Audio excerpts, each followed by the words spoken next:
जगन्नाथ यात्रा सिर्फ एक धार्मिक आयोजन नहीं बल्कि आस्था, प्रेम और समर्पण का एक जीता जागता उदाहरण है। इस वीडियो में मैं आपको रथ यात्रा 2025 का शेड्यूल बताऊंगी। बहुत लोग ये जानना चाहते हैं कि क्या रस्सियों के भी नाम होते हैं, कौन खींच सकता है रथ, और रथ यात्रा की शुरुआत कैसे हुई, रथ की बनावट कैसे होती है और हर 12 साल में क्यों बदलती है मूर्ति, और रथ की यात्रा का धार्मिक महत्व क्या है, ये सब बताऊंगी मैं इस वीडियो में। नमस्कार, मेरा नाम है लक्ष्मी और आप देख रहे हैं फोक शास्त्र। ओडिशा के पुरी शहर में देखिए हर साल होने वाली जगन्नाथ रथ यात्रा को दुनिया भर के लोग बहुत श्रद्धा और उत्साह से देखते हैं और ये पूरे देश भर में इसके लिए उत्साह रहता है। इस साल ये यात्रा 27 जून से शुरू हो चुकी है और 28 जुलाई तक चलेगी। भगवान जगन्नाथ अपने भाई बलभद्र और बहन सुभद्रा के साथ विशाल रथों पर सवार होकर पुरी के मुख्य मंदिर से गुंडीचा मंदिर तक जाते हैं और ये यात्रा जो है वो 12 दिन तक चलती है और हर दिन का खास महत्व होता है। रथ यात्रा की शुरुआत इस बार आषाढ़ शुक्ल पक्ष की द्वितीया तिथि 27 जून को हो चुकी है। अभिजीत मुहूर्त में भगवान की यात्रा शुरू होती है। रथ यात्रा 2025 का शेड्यूल बताते हैं। 27 जून रथ यात्रा की शुरुआत हो चुकी है। भगवान जगन्नाथ, बलभद्र और सुभद्रा 3 भव्य रथों पर सवार होकर पुरी के मुख्य मंदिर से गुंडीचा मंदिर की ओर प्रस्थान किया। छेरा पनहारा की रस्म भी निभाई गई, जिसमें पुरी के राजा सोने के झाड़ू से रथ का रास्ता साफ करते हैं। 1 जुलाई हेरा पंचमी।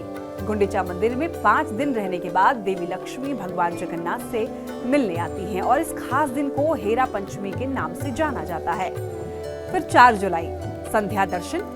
इस दिन गुंडीचा मंदिर में शाम के समय में भगवान जगन्नाथ, बलभद्र और सुभद्रा के विशेष दर्शन होते हैं, जिसे बेहद शुभ माना जाता है।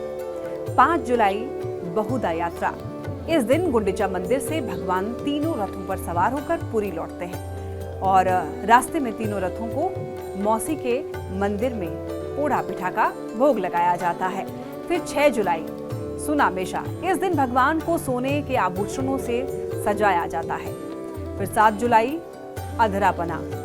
अधरापना एक रस्म है जिसमें भगवान जगन्नाथ, बलभद्र और सुभद्रा को अधरापना पिलाया जाता है।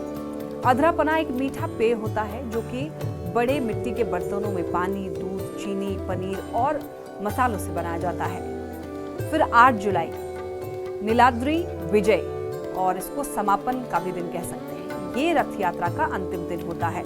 इस दिन भगवान जगन्नाथ, बलभद्र और सुभद्रा पूरी मंदिर के गर्भगृह में विराजमान होते हैं। अब क्या रस्सियों के भी नाम होते हैं? ये सवाल बहुतों के मन में होता है।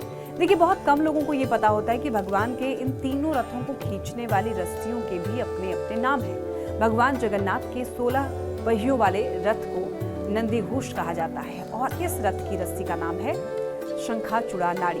बलभद्र जी का रथ जिसमें 14 पहिए होते हैं उसे ताल ध्वज कहा जाता है और उसकी रस्सी को बासुकी नाम से जाना जाता है। देवी सुभद्रा का रथ जिसमें 12 पहिए होते हैं और जिसे दर्पलदन कहा जाता है, उसकी रस्सी का नाम है स्वर्णचूड़ा नाड़ी। ये रस्सियां न सिर्फ रथ को खींचने का माध्यम होती हैं बल्कि इन्हें छूना भी बहुत बड़ा सौभाग्य माना जाता है। अब एक सवाल है, कौन खींच सकता है रथ? इसका भी जवाब आपको देते हैं। पुरी की रथ यात्रा की एक सबसे बड़ी खासियत ये है कि इसमें किसी तरह का भेदभाव नहीं होता। कोई भी व्यक्ति चाहे वो किसी भी धर्म, जाति या देश का हो, रथ खींच सकता है।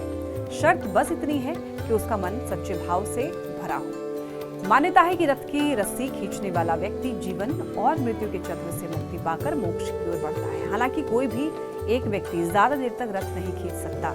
ऐसा इसलिए किया जाता है ताकि हर आने वाले श्रद्धालु को ये अवसर मिल सके, और अगर कोई रथ ना भी खींच पाए तो भी चिंता की बात नहीं है, क्योंकि इस यात्रा में सच्चे मन से शामिल होना भी हजारों यज्ञों के बराबर ही पुण्य माना जाता है।